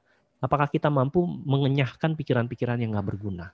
Apakah kita mampu memblok pikiran kita supaya pikiran kita bukan positif dan negatif, nggak ada hubungannya, tapi berguna atau tidak. Sehingga kalau saya bisa menjaga pemikiran saya berguna, maka saya bisa melakukannya. Dan tentunya kalau ini semua kita jalani, maka kita bisa menciptakan sebuah resilience yang dalam arti saya bisa tenang. Perasaannya bukan lagi khawatir, bukan takut, tapi perasaan saya adalah tenang. Menghadapi apa yang perlu saya hadapi, saya bisa tenang. Ya, Han, silakan. Saya ingat ketika tahun 98, saya nggak tahu, maaf teman-teman, mungkin 98 ada yang baru umur di bawah 10 tahun gitu ya, maaf gitu. Tapi saya ingat sekali ke tahun 98 ketika krisis ekonomi, saya mempelajari apa yang dilakukan oleh board saya saat itu strateginya gitu. Dan saya ingat tahun 2013 itu ada subprime mortgage. Van, suara saya itu ya? Enggak. Suara saya putus-putus. Oke, lanjutkan sih. Nggak putus-putus, oke. Enggak. Ya, saya ingat sekali tahun 2013 ada subprime mortgage gitu ya, problem. Saya juga mempelajari apa yang board saya lakukan gitu, strateginya. Tapi yang membuat perbedaan adalah, oke, ada yang gaung di saya. Di kita fine kok sih. Fine ya, oke. Jadi tapi bedanya tahun 98 dengan 2013, saya pikir karena 2006 itu saya sudah ngambil NLP. Jadi ketika betul-betul case terjadi 2013 dan kita masuk di krisis, saya mampu menghadapinya dengan lebih tenang. Dan salah satu yang saya pikir menjadi kekuatan saya adalah saya mempelajari tentang cara berpikir manusia, metaprogram. Kita mulai tahu, oh itu metaprogram match gitu ya, global, detail gitu ya, dan perilaku ketika stres. Karena dia akan mengalami kecenderungan tertentu. Dan itu secara tidak langsung dengan memahami cara berpikir orang, itu membuat saya mampu mengendalikan rasa tenang saya sendiri. Karena people is more than their behavior. Gitu. Jadi saya cuma mau nambahkan itu sih. Jadi teman-teman, maksud saya adalah kita punya pengetahuan itu penting. Tahu industrinya itu lebih penting. Pernah ngalamin kejatuhan karena krisis ekonomi itu lebih penting. Tapi mampu memahami cara berpikir manusia sehingga membuat kita punya pilihan ketika menghadapinya, menurut saya itu yang menentukan. Dan dengan itu kita bisa membangun resilience kita dengan lebih baik lagi. Nah, untuk membangun resilience dengan tenang, ada satu kuncinya. So, karena waktu kita tinggal beberapa menit. Sorry ya, Dan, ada waktu 5 menit ya. So, kuncinya adalah optimism. Mungkin kasih tanya jawab kali ya. Ya, habis ini kita tanya jawab ya. Kuncinya adalah optimism. Optimism ini adalah bagaimana saya menjelaskan masa depan kepada diri saya sendiri. Apakah kita mampu menjelaskan kepada diri saya tentang masa depan yang akan saya hadapi? Kalau masa depan yang saya jelaskan pada diri saya sendiri itu adalah masa depan yang menakutkan, nggak berguna, semuanya kacau balau, hancur, maka otomatis kita akan menjadi orang yang pesimis. Sedangkan orang yang punya optimism itu bukan juga berarti melihat masa depan lalu hanya lihat yang bagus-bagusnya aja. Enggak. Orang yang punya optimism, dia bukan hanya mampu menjelaskan apa yang terjadi di masa depannya dia, dalam apa yang tantangan-tantangannya dia, tapi dia tahu kalaupun ini adalah sesuatu yang tidak baik di dalam masa depannya, tapi dia bisa tenang menjelaskan kepada dirinya apa yang dijelaskan. Sumber daya di dalam dirinya. Sumber daya yang akan memampukan dia untuk melakukan. Untuk punya aksi. Untuk bisa melakukan apa? Melakukan aksinya untuk apa? Untuk bangkit. Sehingga teman-teman kalau mau punya resilience, dari saya hanya satu. Jaga pikiran kita. Menjelaskan kepada diri kita bahwa kita ini manusia. Kita ini punya sumber daya. Kita ini bisa menciptakan ketenangan di dalam diri kita untuk bisa bangkit di dalam menghadapi apapun yang perlu kita hadapi. Dan apapun yang kita hadapi itu yang tadi Hani bilang, ini cuma kejadian. Semuanya akan lewat kok. Ini hanya sebuah keadaan di dalam hidup kita, ada sesuatu yang terjadi, dan bukan juga berarti saya perlu menggunakan emosi saya takut, khawatir, sedih, dan segala macam, karena belum tentu itu berguna. Sehingga pastikan sumber daya yang ada di dalam diri kita itu berguna. Baik itu positif atau negatif, pastikan saja itu berguna dan ekologis. Ekologis dalam arti ini berguna bukan hanya buat diri saya, tapi juga berguna buat orang-orang di sekitar saya. Dan ini yang bisa ditawarkan di dalam neurosemantics. Karena aslinya di dalam training resilience ini sendiri akan ada beberapa yang kita pelajari. Yang kita pelajari adalah kendali atas diri. Kita akan belajar bagaimana punya self-esteem, kebernilaian dalam diri saya. Saya akan mampu mengendalikan makna. Saya mampu mengendalikan emosi. Saya mampu mengendalikan intensi. Saya tahu tujuan saya. Saya tahu bagaimana saya bisa untuk menciptakan sebuah pembelajaran atas apa yang terjadi di dalam hidup saya. Apa yang baik, apa yang buruk. Saya akan belajar punya optimisme. Saya akan belajar membangun resilience saya. Dan ini semuanya dikendalikan oleh bagaimana kita memaknai. Memaknai di dalam kendali. Dan yang terakhir adalah bagaimana saya beraksi, punya action. Menutup knowing dan doing. Jadi saya bukan hanya sekedar tahu, tapi yang tadi Hani bilang, saya melakukan. Dan inilah training yang ditawarkan oleh neurosemantics untuk kita bisa punya resilience. Nanti teman-teman ininya juga akan dibagikan PowerPoint-nya. Nanti akan di-sharekan, tergantung caranya. So itu bagaimana kita bisa mengendalikan diri kita dengan secara optimis, tahu saya ini manusia, saya punya sumber daya, apapun yang terjadi akan lewat, tinggal bagaimana saya melakukan aksi yang memberdayakan, memampukan saya untuk bisa lewat, baik secara individual, ataupun di dalam organisasi ketika kita survive, atau ketika kita turn around, atau bahkan sudah thriving. Dan ini yang bisa ditawarkan oleh Neurosemantics. Han? Password, Han? Oke, enggak. Kita ke tanya jawab aja. Oke, Ini ada so, satu silakan. komentar sih dari Pak Aceng ya. Mungkin Irfan bisa komen. Yang mana ya? Ini udah ketutup. Pak Aceng. Oh, Aceng apa Pak Agus? Ada Pak Agus nih. Sambil menunggu ya. Pertanyaan dari teman-teman lain. Oke. Bagaimana membedakan ekologi dan pseudo-ekologi based on personal ego? Nah, ini bedanya. Kalau kita punya personal ego. Oke. Ya. Kenapa? Ada pertanyaan ini, Coach Irfan ini, dari Pak Agus. Ya, Coach ya. Irfan, bagaimana membedakan ya, ekologi dan pseudo-ekologi based on personal ego? Silakan, Coach Irfan. Jadi gini. Dan teman-teman, kita tunggu pertanyaan teman-teman juga, silakan. Bagaimana kita membedakan mana yang ego untuk diri sendiri, mana yang ekologi? Bedanya simple. Ego ini ada kepentingan tertentu. Kepentingan tertentu dalam arti gini. Lebih kepada bagaimana saya menyamankan diri saya sendiri. Biasanya sifatnya win-lose. Sedangkan ekologi ini sifatnya seimbang. Seimbang ini win-win biasanya. Kalaupun ada yang lose, maka saya tahu dengan sadar kenapa ini lose, dan saya bisa terima konsekuensinya. Sifatnya kalau ego ini hanya mementingkan self atau diri sendiri, self-esteem, saya bukan hanya mementingkan diri sendiri, tapi juga saya mementingkan others. Jadi bukan pseudo-ekologi.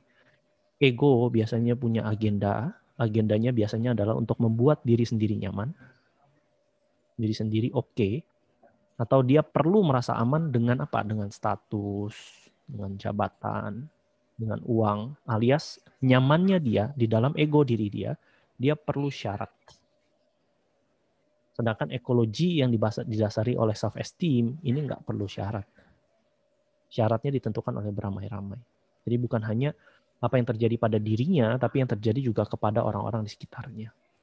Jadi kemungkinan bukan pseudo-ekologi, tapi hanya lebih kepada egonya. Karena pseudo-ekologi itu berarti kan sesuatu yang sifatnya mungkin nggak ekologis, tapi dia pikirkan ekologis. Dan ini akan sangat banyak ditentukan dari kriteria bagaimana orang itu menentukan mana yang lebih dipentingkan, dirinya atau orang lain. Begitu Pak Agus. Semoga itu menjawab. Hani ada mau tambahkan? Ya, oke. Ya, it's quite clear. Ya. Silakan Den, yang mana lagi Den? Thank you Coach Irfan. Berikutnya lagi adalah ada pertanyaan dari Pak Aceh Hidayat. Yaitu secara teori banyak yang sudah selesai, paham. Tapi praktek mengendalikan pikiran saja masih sering masalah. Bagaimana solusinya? Terima kasih. Han, do you want to answer this one? I think menurut saya pikiran bukan untuk dikendalikan. Nggak ada rantai, nggak ada kenop-kenop yang kita mesti kendalikan. Menurut saya sederhana aja sih. Satu, kita perlu punya knowledge gitu. Apa yang kita mau lakukan. Banyak orang yang merasa, gue nggak bisa mengendalikan pikiran gue lari-lari. My monkey mind is so monkey gitu. Well, yeah. I cannot meditate karena my monkey mind. Yes. Menurut saya, mungkin mengendalikan pikiran bukan objektifnya kalau saya Pak Aceng ya. Menurut saya sih. Pertama adalah punyalah pengetahuan tentang apa yang Anda mau lakukan. Apa yang mau kendalikan di luar sana menurut saya. Ya. Kalau kita punya pengetahuannya dan tanyalah, skill-nya enggak. Ya. Dan saya belajar ini ketika saya belajar meta coaching terus terang. Di awal saya sangat struggle gitu dengan meta coaching. Dan saya sadar gitu. Gua tahu itu coaching tapi saya cuma tahu sepotong. Saya benar-benar tidak tahu konteksnya mesti bagaimana pertama. Kedua, udah tahu coaching metodenya, gue punya skill-nya enggak ya? Ya. Gue tahu nggak clarity question itu apa? Saya tahu nggak mesti ngapain? Saya nggak tahu meta program global itu mesti hadapi dengan cara apa gitu. Dan kalau kita memiliki pengetahuan itu dan setiap hari kita mengelola skill-nya dan kita punya goal yang tepat ya Pak, yang goal yang spesifik, kita akan menemukan bahwa kita mampu memahami pikiran kita sendiri. Dan pada titiknya, kita nggak perlu capek-capek mengendalikan. Dia akan fit sendiri di situasinya. Menurut saya sih itu. Kalau saya nggak akan mulai dengan mengendalikan pikiran terus terang. Kalau itu jawaban saya. Mungkin bukan mengendalikan tepatnya, Pak Aceh. Mungkin bertanggung jawab atas. Hingga saya bertanggung jawab atas pikiran saya. Karena dengan bertanggung jawab atas pikiran saya, maka saya menjadi tuan atas pikiran saya. Dan ini sangat normal. Antara knowing dan doing pasti ada gapnya. Saya akan lebih banyak tahu daripada saya melakukan. Sangat normal. Nah, dengan tulisan Pak Aceh menjadikan ini sebuah masalah, maka akan direspon sebagai sebuah masalah. Dan ini sebenarnya bukan sebuah masalah, ini adalah sesuatu yang normal terjadi. Setiap dari kita pasti begitu. Tinggal kalau saya sudah know how, maka saya untuk how to do, satu-satunya cara cuma satu, action. Lakukan. Lakukan dengan menyadari bahwa kalaupun saya tidak berhasil kali ini, bahwa saya tidak berhasil pun, saya tetap oke. Karena saya sedang berada di dalam perjalanan untuk menjadi tuan atas diri saya sendiri. Untuk closing the knowing-doing gap. Itu resilience. Untuk bisa mendapatkan resilience itu sendiri. Dan ini bukan masalah, normal. Setiap orang mengalami itu. Tinggal kalau saya sudah banyak tahu, maka action-nya apa? Dan action-nya kalaupun saya nggak berhasil, kalaupun saya gagal, I am still okay. I am human, I am fallible, liable to error, saya bisa aja salah, saya bisa aja nggak berhasil. Bahkan saya sendiri pun kadang-kadang nggak berhasil kok di dalam bertanggung jawab atas pikiran saya sendiri. Masih kadang-kadang saya terkena dengan emosi-emosi yang kadang-kadang masih bisa meledak-ledak. Kadang-kadang perilaku saya juga kadang-kadang masih bisa saya salah-salahkan. Dan it is very normal. Ada yang pernah bilang gini, Evan, saya lebih tahu dari apa yang saya tahu. Yeah. I know more than what I know. And I don't know what I don't know. Dan yang kedua adalah kita cenderung berpikir lebih dari apa kita tahu. Saya nggak tahu teman-teman sadar nggak? Yeah, we tend to think more than we know. Yeah. Permasalahannya cuma satu. Kita tend to keep thinking what should I do. Jadi instead of doing, kita think what to do. Nah, itu aja. Karena kita berpikir dari apa yang kita tahu. Kita pikir, nggak jalan-jalan. Itu aja. Dan kalaupun saya tidak berhasil atau gagal, apalagi di situasi Anda masih di survive around. Ya. Dan ketika Anda gagal pun bukan berarti Anda seorang yang gagal, tapi usahanya yang gagal. Bukan ketika around survival. Gitu. Dari Mr. Right Education, waduh hebat sekali namanya, Right Education. Wow. Seberapa penting awareness untuk neurosemantik? Apakah spiritual tinggi membantu? Nah, kalau neurosemantik saya tanya Irfan aja ya. Saya pernah nanya Michael hal yang sama. Apa hubungannya neurosemantics dengan spirituality? Hubungannya begini, kalau menurut dia ya. Dengan kita mempelajari neurosemantics, karena semantics itu kan sendiri artinya makna. Bagaimana saya memaknai sesuatu yang terjadi di dalam diri saya. Kalau dalam konteks ini adalah untuk mendapatkan resilience. Otomatis ketika saya mengendalikan makna saya, bisa saja di sini ada makna tentang spiritual. Dan tolong correct me if I'm wrong, ini spiritual yang dimaksud ini apakah agama atau ruh? Membawa dengan ruh apa?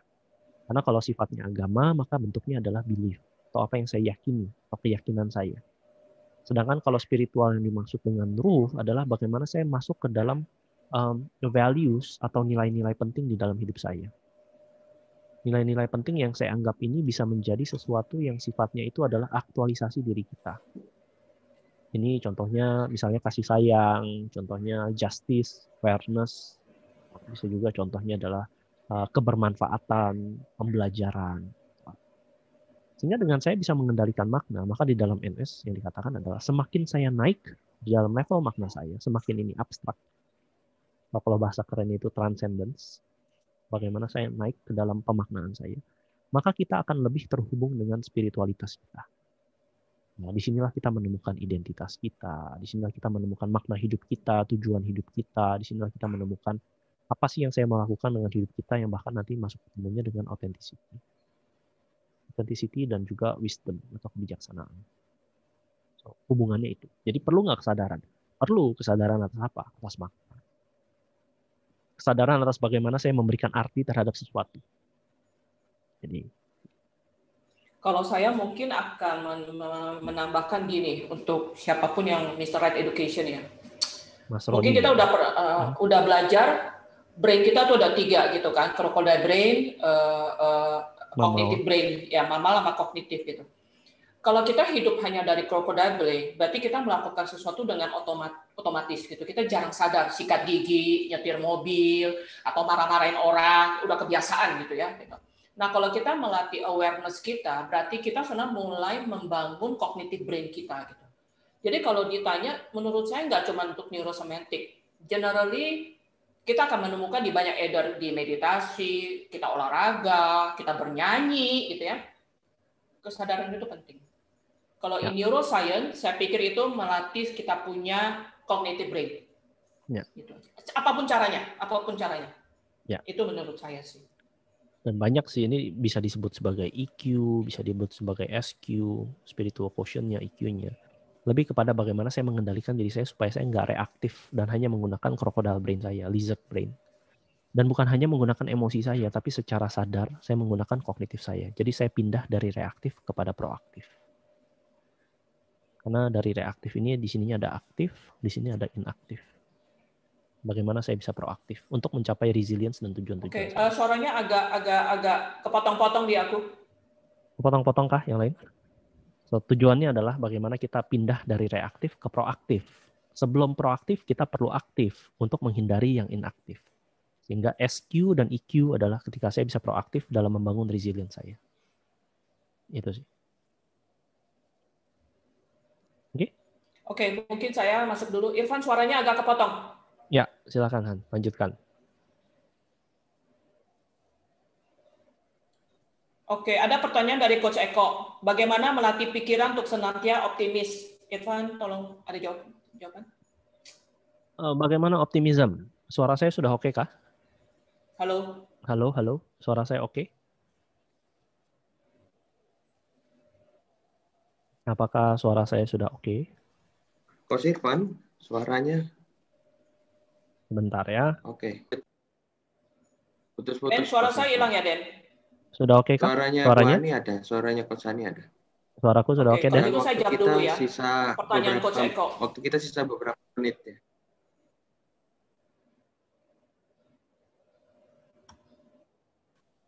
Suaraku sudah oke kah? Ya, masih putus-putus. Masih putus-putus ya. Internet saya lagi ini ya.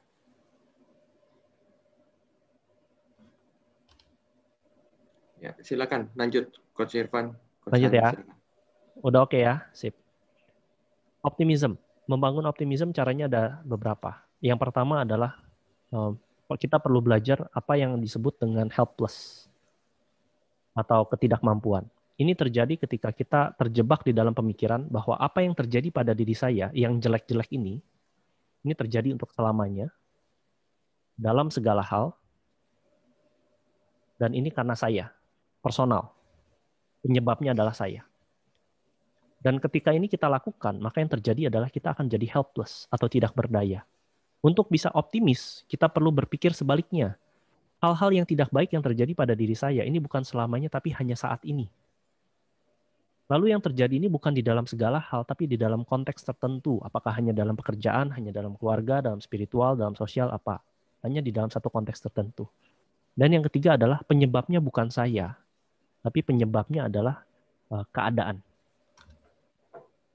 Dalam konteks tertentu. So, ini yang terjadi. Dalam konteks apa di saat ini. Sehingga dengan begitu saya memisahkan antara apa yang saya lakukan dengan siapa diri saya. Di dalam diri saya secara personal tidak ada yang salah dengan saya. Yang salah hanyalah perilaku saya. Yang salah hanyalah mungkin cara pikir saya. Tapi ketika kita menyadari bahwa saya oke, bahwa saya ini punya self-esteem, maka saya sadar bahwa perilaku saya salah, tapi saya ini tetap berdaya. Dan disinilah baru kita bangun optimism. Jadi optimis adalah saya berpikir yang terjadi pada diri saya itu adalah saat ini saja, dalam konteks tertentu, dan ini hanyalah cara pikir saya dan I am tetap oke. Saya tetap fine. Gitu. Kalau saya cuma mau tambahin aja Coach Eko, bagaimana melatih senantiasa untuk optimis. Kalau saya ditanya, saya cuma punya satu resep. Resepnya adalah belajarlah, resepnya 2, sorry. 1, gitu. Belajar tidur lebih awal, Coach Eko. Jadi ketika tidur tuh tidur. Itu yang pertama. Yang kedua, bangun pagi, tolong olahraga. Jadi sebelum Anda masuk ke training NLP, APG, lakukan 2 itu. Saya jamin kita akan lebih optimis. Nah, ini hubungannya adalah ketika pikiran kita sehat, tapi tubuh kita sakit, maka pikiran kita bisa terpengaruhi oleh tubuh. Karena pikiran dan tubuh ini saling mempengaruhi. Jadi untuk optimis bukan hanya pikirannya, bukan hanya berpikir ini, tapi tubuhnya juga dibuat sehat. Dan optimis, optimis itu adalah cara menjelaskan pada diri sendiri. Selama saya bisa menjelaskan pada diri saya bahwa segala sesuatu yang terjadi itu hanya saat ini, dalam konteks ini, dan bukan tentang saya, karena saya manusia yang oke. Itu sih. Mulai dari itu, olahraga. Tidur, bukan olahraga, tidur. Karena gue nggak bisa bangun pagi, Han. Gue lu sejuta alasan gitu ya. Setelah dicek tidurnya jam 2, ya terang aja nggak lu tidur jam 2 pagi. Lu mau bangun apa olahraga jam 6 gitu kan? So, buat gue jam 11 tidur. udah pagi, Han. Iya, tidur lebih awal, bangun pagi. Mulai dari kebiasaan disiplin simple kalau saya. Optimisme akan datang. Oke, saya tahu kita udah selesai waktu, tapi ada satu pertanyaan terakhir. Dari Nita, apa bedanya tentang overthinking dengan meningkatkan makna sampai dengan abstrak mendekatkan kita pada spiritualism? Ini pertanyaannya berat banget ya Bu Nita ya. Tapi maksud saya gini, ada thinking pattern tertentu gitu ya. Memang punya kecenderungan dia berpikir, kalau bahasa positifnya, dia berpikir lebih banyak dari orang lain, lebih banyak, lebih lama gitu. Jadi kesannya tuh dia overthinking. Dan nggak ada yang salah dengan itu, karena memang dia punya kecenderungan dasar. Kalau kita di dunia risk management, oh itu bagus banget. Kalau lu audit itu lebih hebat lagi. Kalau lu penyidik itu yang gua cari, gitu kan. Nah tinggal pertanyaannya bagaimana kita memakainya. Kalau kita mau pergi makan, kita perlu analisa 3 jurusan, udah keburu mati itu perut kayaknya ya, orang keburu laparan, keburu pingsan gitu. Jadi pakailah kekuatan kita untuk konteksnya. Dan apa hubungannya dengan makna dan abstrak? Kagak ada sih. Menurut saya pakailah untuk cari duit kalau saya sih. Kalau kita bisa pakai untuk cari duit, kita entah baru mikir yang abstraknya gitu. Kalau saya loh ya. Gitu.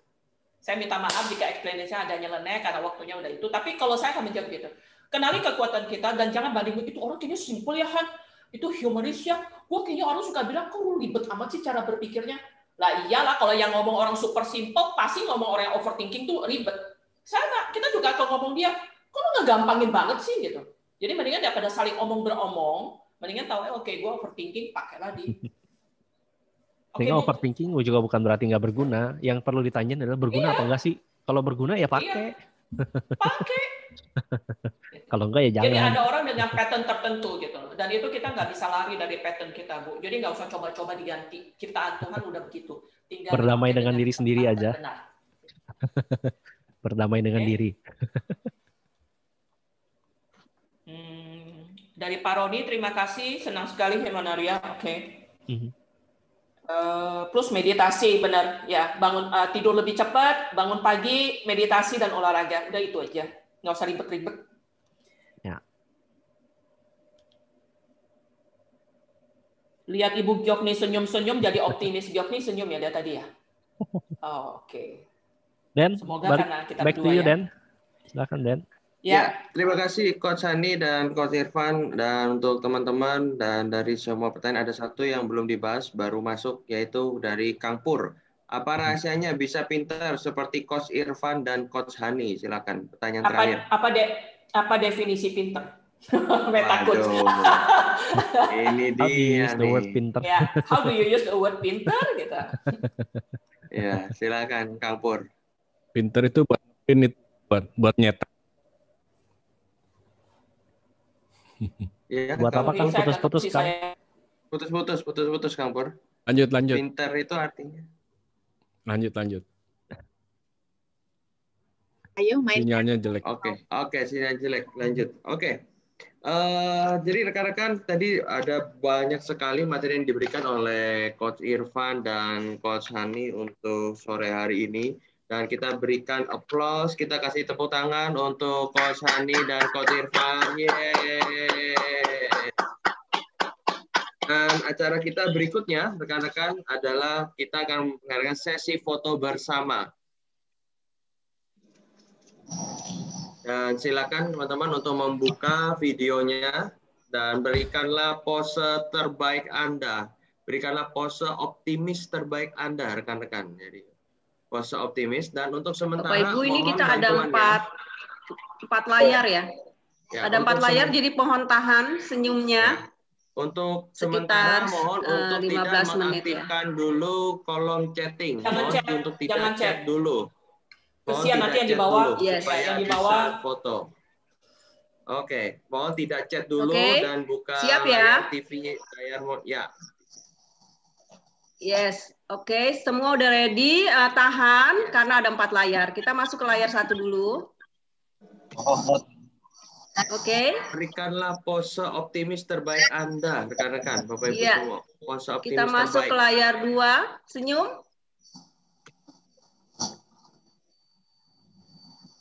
Layar 3. Senyum. Yes. Layar 4. Mari senyum ibu-ibu. Bentar ya. Bapak-bapak. Oke. Rasanya cukup sudah 4 dapat ya? Ya. Baik, terima Terima kasih. kasih. Terima kasih Dan teman-teman. rekan-rekan sekalian, untuk pengumuman yang berikutnya adalah rekan-rekan sekarang teman-teman dan rekan-rekan ada di sebuah grup, kan nanti grupnya akan dibubarkan, lalu Anda akan diundang ke sebuah grup yaitu NSNLP Discussion, di mana ini adalah grup WAG yang kumpul dengan teman-teman semua, dan di dalamnya kita akan banyak membahas tentang NSNLP, Neurosemantic NLP. Dan itu dari kami, dan nanti di sana pun kami akan memberikan banyak pengumuman, terutama juga berikutnya lagi adalah ini adalah Insitalk, nanti ada McCafe, dan teman-teman akan banyak belajar di situ. Orang bapaknya Dan juga bagi yang mau belajar resilience lebih dalam, silahkan. Oke, dan bagi yang mau belajar resilience nanti bisa belajar di situ. Dan tadi dari Coach Irfan untuk slide-nya nanti akan dibagikan ya, Coach Irfan? Iya, nanti aku share. Oke, baik. Kalau gitu, rekan-rekan semuanya, saya ucapkan terima kasih untuk panitia yang hari ini sampai hari ini terus sehingga acara ini berlangsung dengan baik. Juga untuk narasumber kita sore hari ini yaitu Coach Irfan dan Coach Hani. Dan tidak lupa untuk teman-teman, untuk kita semuanya yang sampai sore ini terus belajar. Kita kasih tepuk tangan buat kita semuanya, rekan-rekan. Yes. Dan terima kasih banyak dari panitia, juga kami mengucapkan terima kasih untuk keikutsertaannya di sore hari ini, dan sampai jumpa lagi di acara berikutnya. Sampai jumpa. Sampai jumpa. Thank you. Thank you, dan thank you semua. Bye. Terima kasih. Thank you semuanya.